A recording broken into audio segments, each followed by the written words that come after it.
Steven, arrête s'il te plaît, j'ai jamais pu encadrer Michel Legrand. Salut Ciné, votre rendez-vous avec le cinéma qui voit cette année sa claustrophobie naturelle décidément mise à mal, tant il est vrai qu'on fait face à un assaut de films de sous-marins, car après Kursk, voici que nous arrive Le Chant du Loup, nouvelle plongée en eau trouble aux côtés cette fois-ci de la marine française. Oui monsieur, oui madame, une exploration tricolore dont on va causer avec un trio attaché aux valeurs et aux institutions de notre belle contrée. Julien Dupuis, salut Julien. Bonjour Thomas. Stéphane Moïsaki, salut Stéphane. Bonjour Thomas. Ils sont très très loin du micro. Perrine Kenson, salut Perrine. Salut Thomas. C'est nos ciné, épisode 177 et c'est parti. Tu fais un amalgame entre la coquetterie et la classe. Tu es fou. Enfin, si ça te plaît. C'était étrange ce petit temps de latence qu'il y a eu entre le moment où je disais vos noms et c'est le temps de venir, on réfléchissait. C'est ça, si tu réfléchis à ce que on émerge. Ce que tu vas me dire. Tu sors tu de c'est beau tel le périscope. Le chant dépressurisation. L'émission n'a pas commencé. Le Chant du Loup donc nous embarque à bord d'un sous-marin nucléaire français faisant route au large des côtes syriennes pour récupérer un commando à son bord, comme le veut l'usage, un officier chargé d'écouter tous les sons captés à l'extérieur de l'engin grâce au sonar, un officier qu'on appelle l'oreille d'or, incarné ici par François Civil, qui va buter sur un son inconnu et mettre en danger l'équipage alors qu'une frégate iranienne se met par ailleurs en chasse du sous-marin.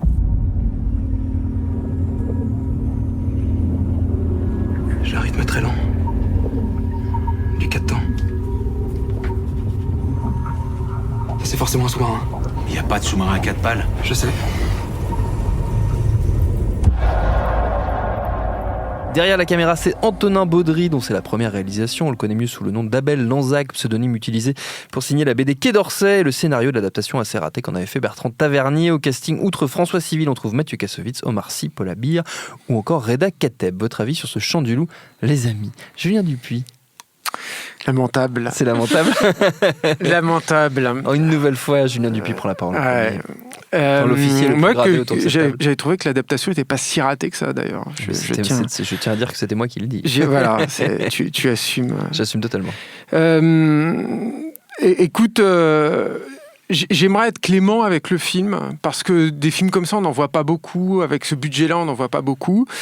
Et ce qui est un grand courage en fait, je trouve, de production en France est aussi malheureusement doublé d'une certaine inconscience, voire d'un peu de bêtise.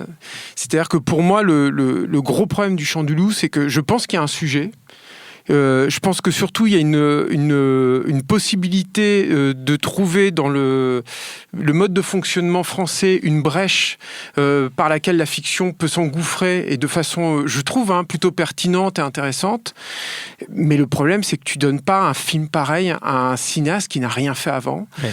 Et ce qu'on pouvait redouter en fait vis-à-vis de ça, se confirme quand tu vois le film. C'est-à-dire que je trouve que c'est un film qui n'a, tu sens qu'il n'est pas porté par une vision. C'est un film qui est très étriqué, qui est très curieux dans sa facture. C'est-à-dire que d'un côté, tu as des reconstitutions de décors.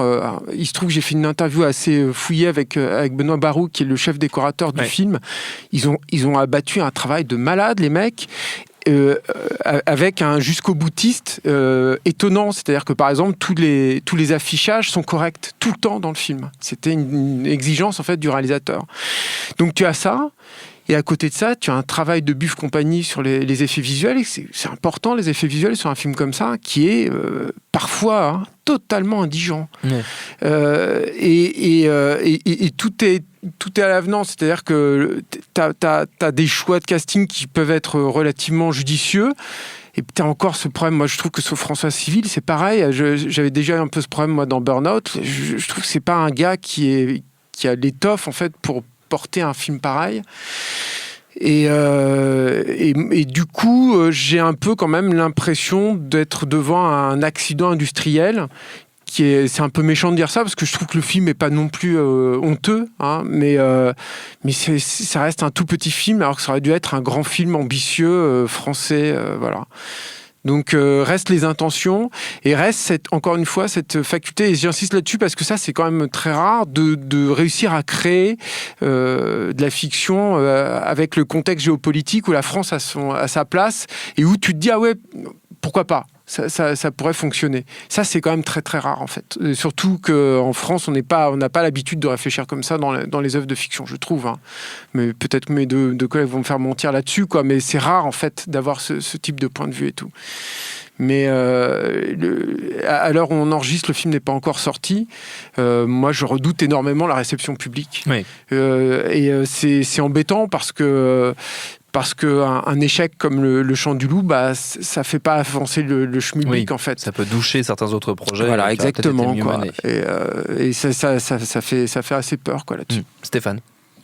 Ça, je sais pas si ça va être un vrai souci en fait, parce que je pense que le public français, si tu lui ramènes ce type de sujet avec un casting comme celui-là, ça peut fonctionner. Hein. J'ai pas l'impression que ce soit ça le gros souci. Et puis en plus, j'ai l'impression que la façon dont c'est produit ce genre de truc, si on a un Omar Sy qui dit oui, quelque part il se fera en fait, quel que soit, enfin ce sera pas des budgets monstrueux, ce sera pas des trucs comme ça, mais ça se fera en fait. Donc voilà, le souci en fait, il y a un vrai, pour moi, souci aussi de fabrication, c'est-à-dire de effectivement intégrer ce type de récit dans un contexte français, c'est plutôt bien vu. Mais écoute, moi j'avais déjà ce problème-là chez Tony Scott, hein, dans Crimson Tide, tu vois, dans USS Alabama. J'ai énormément de mal à croire à la menace nucléaire aujourd'hui, en fait. Et c'est un truc qui te met en avant. Ouais. Et c'est quand même la grosse partie c'est toute la fin du film. Ça t'est quand même très personnel, Stéphane. C'est très personnel, mais en fait, j'ai toujours trouvé que c'était un moteur en fait narratif qui. C'est simple en fait. Si le film se termine sur cette menace-là. Tu sais qu'il n'y a pas de happy end, il n'y a rien, tu peux pas faire. En fait, en gros, ça passe ou ça casse. C'est soit ça explose pas. Et le truc, c'est qu'en général. Je comprends pas ta logique là. La logique, parce que dans Une journée en enfer, si ça explose à New York, ça va être. Non, mais c'est une explosion spécifique. Là, on parle d'une explosion nucléaire. Bon, voilà, c'est tout. C'est juste qu'en fait, s'il y a une explosion nucléaire à la fin. En gros, voilà. C'est comme donc beaucoup de films catastrophes. Oui, mais tu sais ça très bien. pète, ça pète. Oui, mais tu vois bien où ça en arrive, les films catastrophes. Moi, j'achète plus jamais un Emmerich ou un truc comme ça. Ça marche plus, en fait. T'as 3 milliards de morts, tu les vois pas. Enfin, tu vois, c'est des trucs comme ça. Il y a un moment donné, il faut que ça soit incarné. Bon, ça, encore une fois, c'est peut-être personnel, je le concède. Mais après, il y a des problématiques de fabrication. Autant, par exemple, moi, je suis pas un grand fan de la mise en scène du film. Je la trouve assez impersonnelle et tout. Autant, par exemple, la première scène peut fonctionner parce qu'il y a quelques moments de montage, en fait, un peu qui arrivent à plus ou moins raconter le truc, quoi. Sauf qu'elle se termine sur un des pires CGI de l'histoire du cinéma français de ces dernières années, quoi. Donc du coup, l'ambition même du film, je trouve, elle est ramoindrie. On se dit, ah ouais, tiens, en fait, on est en train de regarder un film français. C'est un peu, ouais, mais c'est peut-être aussi très personnel, mais c'est un peu, voilà. Je vois très bien. C'est marrant, tout le monde voit tout de suite de quoi tu parles. Voilà. Et le souci, c'est qu'en fait, dans tous ces trucs-là, c'est que, effectivement, il y a, moi, je trouve des problèmes de casting, et c'est pas que François Civil, hein. Kassovitz, par exemple, dans le rôle du super gradé, c'est pas possible. Ouais. Moi, j'aime bien Kasso, je trouve que c'est un bon acteur. Mais à un moment donné, il charrie quand même quelque chose derrière lui, et ça marche pas. Et en fait, quand ils lui font faire des punchlines du genre, ouais, je veux que les poulpes entendent, je veux que vous fassiez tellement de raffus que les poulpes ont l'impression d'être dans un concert d'ACDC, tu fais, wow, d'accord, bon, il y a plein de trucs comme ça, et plein de problèmes d'écriture, d'écriture spécifique, hein, c'est-à-dire plein de problèmes d'écriture comme ça, plein de problèmes de jeu, des scènes même vraiment, j'imagine qu'ils ont essayé de jouer avec ça, hein, des scènes embarrassantes. Il y a une scène où il appelle dans son bureau Omar Sy et Reda Kateb, et en fait il est entre les deux et il fait 20 cm de moins. Et tu vois qu'ils sont super emmerdés pour cadrer, quoi. Et le truc, c'est que j'imagine qu'ils jouent avec cette logique-là pour le rendre intimidant, mais ça marche pas du tout, c'est exactement l'inverse, quoi. C'est pas Joe Pesci, quoi. Oui. Donc le truc, c'est que, enfin je dis Joe Pesci, mais c'est pas le petit gars, tu vois, qui en impose, quoi. Et Casso, enfin voilà, je trouve c'est un vrai problème dans le film, ce genre de truc. Et après, la problématique générale pour moi d'un film de sous-marin, c'est que c'est censé être des films de mise en scène. C'est-à-dire tu mets en scène, les coursives. Tu mets en scène, et là il n'y a rien de tout ça. On reste dans les mêmes décors, dans les mêmes, il y a pas la vie en fait dans les sous-marins en soi, elle n'existe pas. C'est-à-dire tu vois pas comment les mecs fonctionnent entre eux. On a fait une émission sur Course il y a 2-3 mois. Par essence, ça y était parce que c'est dans le récit. Oui. Là, c'est vraiment, tout ce qui a trait à la vie, on va dire, à proprement parler, c'est hyper téléphoné. Il y a un personnage féminin dans le film qui ne sert littéralement à rien, quoi. C'est-à-dire, c'est un love interest, et le problème de ce personnage-là, c'est qu'en fait, elle est complètement déconnectée de ce qui se passe. Elle fait une une chose qui fout la merde, tu vois, si tu veux. En plus, c'est ça le truc, quoi. Et ça, c'est un truc de vie, enfin, qui fout la merde, façon de parler, quoi. C'est un tout petit truc de vie pour essayer de faire exister les personnages en dehors de leur vie de tous les jours. Et le reste, en fait, ça y est pas, à part 2 plans où Reda Kateb rentre chez lui, où François Civil rentre chez lui, tu te rends compte qu'ils ont plus ou moins la même baraque vide, ce genre de choses, quoi. Mais les vies dans les sous-marins, tous ces trucs-là, bah, moi, je pense que c'est par là qu'on aurait pu incarner le côté français, justement, du film et jouer avec ça. Et ça aurait donné peut-être un peu plus de poids, effectivement, à une menace qui me semble tellement je trouve qu'il y arrive un tout petit peu. C'est-à-dire qu'il y a quand même un truc qui est observé. Excuse-moi, Perrine, je rajoute juste parce que sur ce point spécifique, mais il y a une volonté quand même de ça, mais je trouve qu'il faut le saluer quand même. C'est-à-dire qu'il y a un gag, notamment, que je ne vais pas spoiler parce que ce serait dommage, mais c'est un gag sur le téléphone. Et il y a d'autres petites références en fait sur les équipements des sous-marins qui reflètent une réalité. C'est-à-dire que les sous-marins, c'est en général les sous-marins français, dans la flotte française, c'est des vieilles machines qui ont été un peu rénovées, restaurées à la va comme je te pousse, pas très très bien. Et puis disons que dans l'imaginaire populaire, je pense que l'administration française, l'armée en fait quand même partie, quoi, finalement, même si c'est un pan très particulier, a certains écueils sur lesquels le film joue. De façon très sporadique, mais il joue là-dessus. Et ça fait partie pour moi des bons points du film. C'est-à-dire que je trouve que ça fait partie des petites touches où tu te dis, bon, bah, c'est un des avantages du film, hein, c'est qu'il n'essaye pas de singer les Américains là-dessus. Oui. Excuse-moi, Perrine. Non, mais par contre... Il est touchant. Je rebondis clairement sur ce que tu viens de dire, Julien, parce que pour moi, le film a des défauts, vous venez d'en faire part, il y a des choses sur lesquelles je ne suis pas d'accord, mais je vais revenir. Mais par contre, un truc que je trouve intéressant, c'est qu'il a un côté très pédagogue. Il y a quelque chose d'assez pédagogue sur la façon dont ça fonctionne au sein tout le système, tout l'arsenal un peu nucléaire, tout l'arsenal de toute je sais pas comment dire, le système militaire en France avec ses codes, j'ai plus les mots, c'est terrible, hein, c'est moche la vieillesse, mais tous ces procédés obligatoires à respecter, etc. Son protocole, merci. Le micro s'en va.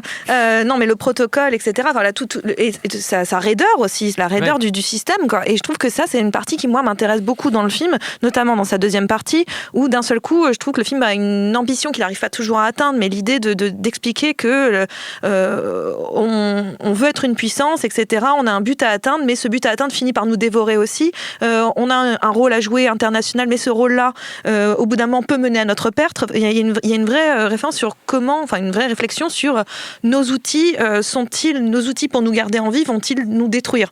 Donc il y a quelque chose un petit peu que j'aime bien là-dessus, qui est évoqué, qui est intéressant. Mais le film est très, très, très, très, très écrit. Et c'est pas si étonnant de la part de Antonin Baudry, parce qu'en fait c'est à la base, c'est ce qu'il est, un écrivain et quelqu'un qui sait de quoi il parle aussi. C'est quelqu'un qui avait beaucoup de recherches et on le sent, et qui a travaillé dans l'administration, donc il sait très très bien de quoi il parle et on le sent. Et ça, pour ça, je veux dire que je mets pas en question ce qu'il raconte dans le film. Et ça, moi, ça m'intéresse. En revanche, justement, cette surécriture fait qu'on a des dialogues, mais vraiment chelous. Cité notamment par Stéphane il y a 2 secondes, mais à un moment donné, je sais plus, ils se croisent dans un bureau et ils font ah mais que me vaut l'honneur de votre présence. Je suis genre pardon. Et enfin il y a vraiment mais on dit ça tous les jours chez mais bien sûr. Non mais il y a des niveaux de dialogue où on se dit ça va pas, la recherche de punchline absolue ne fonctionne pas. Ils auraient gagné en simplicité, c'était pas si mal. Tous les passages sur Terre sont un vrai down à plein de moments, ça ralentit, alors que je trouve qu'ils ont toute une séquence d'ouverture, 20 minutes d'ouverture. Moi j'étais en apnée, j'étais vraiment prise par l'action, j'étais vraiment prise par l'angoisse, ce qui n'arrive jamais, en fait, au bout de ces 20 minutes, ça redescend et ça n'arrivera jamais à regagner cette tension qu'ils ont eue dans les 20 premières minutes du film. Et c'est un peu le dommage, c'est-à-dire que tout le long, on y croit que ça va revenir. Et c'est vrai que c'est un film sur lequel Pathé a pas mal misé quand même, parce qu'à la base, il devait le sortir fin 2018. Finalement, ils ont gardé un petit peu de temps pour le sortir en mars, pour le travailler davantage, pour en faire une plus grande exposition, pour donner plus de visibilité au film, parce qu'il est ambitieux, parce qu'il y a du budget. Et en effet, moi, j'apprécie cette ambition française et j'espère qu'il ne va pas se planter, juste parce qu'encore une fois, pour soutenir ce que disait Julien, ça serait dommage qu'un échec de ce film-là vienne planter d'autres projets ambitieux français. Donc moi, j'aime bien ça. Après, moi, sur le casting, je suis pas si dure. Moi, par exemple, je trouve au contraire que François Civil est un très bon choix de casting et il a vraiment une bonne tête et je trouve qu'il incarne vraiment quelque chose. Là où j'ai un peu plus de mal peut-être sur sur Omar Sy qui mine de rien presque surjoue le sérieux un petit peu trop au détriment presque du film. Reda Kateb, je le trouve très juste comme d'habitude. Moi il me gêne pas Kassovitz, mais peut-être parce que je suis pas une grande lectrice de ses tweets où j'ai pas vu la série Le Bureau des légendes, donc moi il me gêne pas plus que ça, mais je trouve que voilà, il y a un souci de recherche permanente, de vouloir en faire un petit peu trop, et en fait en même temps ils ont beaucoup de moyens, mais ils ont pas tous les moyens qu'ils devraient avoir. Et en même temps, ça peut pas être Kursk, parce que Kursk, ça ne se passe quasiment que dans ce sous-marin, donc forcément, on est enfermé avec eux. Là, il y a beaucoup trop de moments sur Terre, et en effet, le personnage de Paul Habert, c'est un souci, parce que ce n'est qu'un artifice de scénario. Elle n'existe pas. Elle n'a pas d'existence du tout dans le film, mais comme la plupart des personnages, et c'est dommage, à part peut-être, encore une fois, François Civil, qui a peut-être un peu plus de relief que les autres, mais parce que, en fait, j'ai l'impression que ce n'est pas ce qui intéresse Antonin Baudry. Ce qui intéresse Antonin Baudry, c'est de nous parler de cet arsenal, c'est de nous parler du système, c'est nous parler des protocoles, c'est nous parler de l'armée et de sa raideur. Et ça, et le contexte. Moi, j'aime beaucoup cette idée de contexte. À un moment donné, il le ramène dans une forme de réalité qui fonctionne pour moi. Et après, mais c'est très scolaire sur plein de choses, c'est un peu scolaire, et c'est peut-être ce que je reprocherais au film, qui pour moi a quand même pas mal d'ambition et de capacité. Mais c'est un peu le souci, moi je trouve, le truc de la façon dont l'aspect protocolaire du film est présenté justement dans le truc, c'est que quand tu regardes justement un truc comme USS un film comme USS Alabama, c'était toute la force du récit, on va dire, indépendamment de ce que je pouvais croire ou pas, quoi. Que en fait t'as deux oppositions qui disent moi je lis ce telex de cette manière-là, vous lisez de cette telex de cette manière-là, comment on s'oppose en fait pour savoir qui a raison en fait dans tout le protocole qu'on est en train de mettre en place, et est-ce qu'on lance le missile, est-ce qu'on lance la guerre ou pas. Là le problème c'est que t'as pas deux forces qui s'opposent vraiment. T'as juste des mecs qui disent mais est-ce qu'il va nous écouter, et l'autre qui se dit bah en fait oui il va écouter, mais en fait c'est son second qui écoute pas, donc du coup tu te retrouves en fait avec un tas de persos qui sont il y a deux forces qui s'opposent, il y a une force humaine et une force qui est de l'ordre de la loi et du protocole, en fait. Il y a une force qui n'est pas attaquable parce qu'elle est... Je te parle d'incarnation de personnage. Oui, mais je suis d'accord, mais en fait, dans l'idée, là, c'est même pas. Là, il y a quand même deux forces qui s'opposent. C'est la force du papier, la force de l'administratif et la force de l'humain. C'est ces deux forces-là qui s'opposent dans le film. Sauf qu'au bout d'un moment, en fait, si tu veux, les mecs décident de partir et d'aller rejoindre les bateaux en question. Et du coup, en fait, tu te rends compte que c'est même pas Reda Kateb qui va pas écouter finalement, puisqu'en fait, ils se connaissent bien et voilà, et que c'est son second qui fout la merde. Et il peut pas écouter. Non, mais bref. Bon. Et le truc, c'est que voilà, et tu te retrouves dans cette espèce de logique-là. Après, le dernier truc que moi je dirais par rapport à ça, c'est que il y a un personnage principal en fait qui aurait pu être un beau personnage de cinéma, c'est-à-dire parce que le son ça fait partie du cinéma, c'est pas que visuel quoi. Et en fait il y a jamais en fait de mise en scène vraiment autour de ça non plus quoi. C'est des gros plans sur le personnage qui regarde un sonar et qui a un casque sur son oreille et voilà, ça s'arrête là. Il y a jamais un truc où tu vas jouer avec ce que le type entend et ce que les autres n'ont pas entendu et ce qu'il ressent. En termes de mise en scène, non, je trouve pas. En fait, je trouve que c'est sur le papier peut-être, mais il y a plein de parce moments que où on entend juste ce que lui il entend et on peut pas interpréter parce que personnellement je connais pas les bruits de l'eau, mais il y a quand même pas mal de moments où on est juste dans sa tête sans musique à écouter le chant de la mer, quoi. Enfin, ouais, avec un gros plan et un truc de sonar. Donc le truc c'est qu'à un moment donné, je pense que si tu regardes un McTiernan, si tu regardes un truc comme ça, évidemment je ne vais pas dire que le mec il est à ce niveau-là, quoi, mais il aurait pu au moins s'en inspirer un peu. En fait voilà, juste jouer un peu avec cette logique-là. Mais c'est effectivement quelqu'un qui vient du papier, donc. Enfin, voilà. Mais c'est dommage, juste pour rajouter un tout petit truc là, sur ce truc de son, là, pour le coup, je suis assez d'accord avec Stéphane. C'est vrai qu'il n'y a pas de relief, en fait, dans la mise en image du son. C'est très... il passe un test, par exemple, le personnage, à un moment... Et finalement, la mise en scène de ce test-là, ça peu ou prou ce qu'on va retrouver ultérieurement et ce qu'on a déjà retrouvé avant, quoi. Mais ce qui, pour moi, encore une fois, participe du côté un peu empoté en fait de cette mise en scène. Alors, Perrine a peut-être raison. Hein, c'est vrai que c'est peut-être trop écrit, c'est peut-être trop coincé. Mais encore une fois, pour moi, il y a un problème d'ampleur en fait là-dedans. Mais je voulais juste dire que c'est d'autant plus dommage qu'il y a un beau travail sur le son et c'est là où je trouve que le mec il a vraiment essayé de faire les choses bien, quoi. Il est allé chercher les gens de Skywalker Sound. Je veux dire, en France, un type qui se dit voilà, le son il est important, je vais aller là-bas, je vais aller en Californie chercher les mecs et tout. Bon, il y en a pas beaucoup. On peut s'interroger sur l'utilité ou pas parce qu'on a des designers sonores en France brillantissimes, donc c'est peut-être pas non plus nécessaire de dépenser beaucoup d'argent pour aller chez Lucas. Mais il n'empêche qu'il a quand même fait cet effort-là. Moi, ça fait partie des choses quand même qui me font plaisir dans Le Chant du Loup. Pour terminer, on va faire comme toujours un petit tour de recommandations. Comme toujours, vous êtes parfaitement libre, même Stéphane Moïsakis, qui ne travaille pas sous la contrainte, je tiens à le préciser, il choisit lui-même de parler toujours du même film par amour. Perrine. Je vais dans un univers totalement différent, rien à voir, mais c'est plus dans cette idée d'un film qui ne se relève pas de sa première partie. Finalement, c'est et vraiment rien à voir.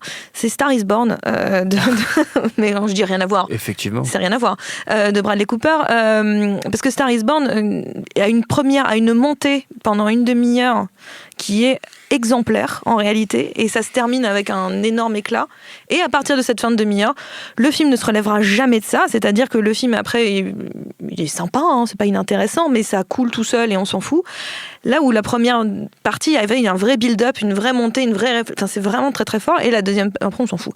Et je trouve que clairement, Le Chant du Loup souffre pour moi à peu près du même syndrome. On a 20 minutes avec un vrai build-up, une vraie montée, une vraie réflexion sur l'angoisse. Un build-up, ouais, ça se construit, et voilà, ça se construit, et finalement, pour un éclat, qui tombe un tout petit peu à l'eau, je suis d'accord pour l'explosion qu'on a, qui est un petit peu dommage, mais voilà, il y a un clash, tu veux dire. Il y a en tout cas, il y a une vraie construction, et je trouve que cette tension qu'il instaure dans la première partie jamais ne reviendra dans le film, et c'est un peu ce que je lui reproche, comme ce que je reprocherais à Star is Born, qui encore une fois n'a rien à voir, puisque Lady Gaga n'est pas dans un sous-marin. C'est vrai, alors que ça pourrait être un crossover intéressant. Mais je veux bien voir ça. Plus de chansons dans les sous-marins. Julien. J'ai 2 recos. La première, c'est que figurez-vous que j'ai fait mon service militaire à la marine et que j'ai écrit des critiques de films dans Col Bleu, qui est le magazine de la marine, voilà. Et j'ai réussi à insérer quelques critiques. Alors, j'avais mon pacha là qui me convoquait, qui me disait mais c'est un peu pacifiste là, le Géant de Fer. Je dis non, pas du tout. C'est pas du tout. Alors du coup c'est passé, voilà. Donc, et j'ai aussi chroniqué des albums d'Hulbert Félix Stephen, tout ça. Enfin, c'était rigolo. Blague à part, en film de sous-marin, je voulais juste reparler d'un film que j'adore, qui est un film de sous-marin mais fantastique pour le coup, et qui était passé inaperçu à l'époque. Même si nous, à l'époque, avec Steph, on écrivait dans Mad Movies, on avait essayé d'en faire quelque chose, quoi, d'en parler beaucoup. Mais c'est un film qui est oublié, en fait, totalement aujourd'hui, qui est un film, moi, je trouve magistral, qui est Below de David Towie. Abîme en français. Abîme, c'était ça, ouais. Je cherchais le titre français, mais je pense qu'il n'y a pas de Blu-ray français. Donc, il y a un Blu-ray ricain, je crois, qu'on double avec Deep Rising. Voilà, c'est ça. Donc, très bon film aussi, Deep Rising, mais c'est sur autre chose. Non, mais c'est formidable, je trouve que c'est un des meilleurs films de David Towie, c'est un mec qui a quand même du talent, même si ses derniers films étaient moins convaincants. Personnellement, je trouve que c'est son meilleur film. Je trouve qu'il y a des idées de mise en scène qui sont magistrales, avec, par exemple, et ça c'est très très rare, un plan qui directement te met dans une ambiance extrêmement forte, extrêmement lourde, extrêmement pesante. Je vais oser la comparaison, mais moi, c'est le genre d'entrée en matière qui me fait un peu penser à du Carpenter et même à The Thing. Je dis pas que la suite du film, c'est du niveau de The Thing, mais en tout cas, ce plan-là, pour moi, c'est un truc ultra, ultra puissant. Un twist qui est peut-être moins intéressant, mais c'est sur l'ambiance même, en fait, à l'intérieur du film. Et voilà. Donc, c'est un film de maison hantée dans un sous-marin pendant la Seconde Guerre mondiale. Voilà. Below, Abîme en français, c'est à voir. Stéphane. Alors, quand on a fait l'émission sur Kursk, en fait, on avait cité à peu près tous les films de sous-marins, sauf un putain de film de sous-marin, et ce qui nous a fait remarquer dans les commentaires, en fait, Das Boot de Wolfgang Petersen, quoi, le film qu'il a fait connaître, il a fait arriver à Hollywood, et qui est un film assez impressionnant, en fait, pour le coup européen aussi, et qui, bon, alors, c'était peut-être pas les mêmes moyens, c'était peut-être pas les mêmes trucs, donc. Photo de Joss Vacano, quoi, qui avait fait des trucs incroyables avec la caméra. Voilà, qui ensuite a fait la photo de Robocop, tout ça, quoi. Bref, donc c'est quand même un film assez intense. Je pourrais recommander ce film, quoi. C'est-à-dire que je pourrais recommander ça parce qu'il y a pour ses mouvements de caméra dans les coursives, pour la façon, le directeur Scott qui dure 1 heure de plus, la façon dont la Steadicam est employée en fait pour faire rentrer le spectateur littéralement dans ces décors-là et passer à travers en fait des coursives hyper. C'est pas du stead, moi. C'est pas grave, mais on fera une émission. Nous parlons tous sur le contrôle. Mais c'est ça le problème, c'est que j'aurais pu recommander ce film, mais en fait, je vais recommander Anaconda. Voilà. Ok. Je l'attendais. Et là, j'ai rien à rajouter. Ça aussi, c'était un build-up signé Stéphane. C'était un build-up. Ça, c'était du build-up. Ça, on s'en remet pas, on s'en remettra jamais de ce truc. Notre temps est écoulé. Merci. Merci à tous les trois. Merci à Solène à la technique, à Juliette pour la préparation. Binge.audio pour toutes les infos utiles. On vous dit à très vite. Je préfère partir plutôt que d'entendre ça, plutôt que d'être sourd. Binge.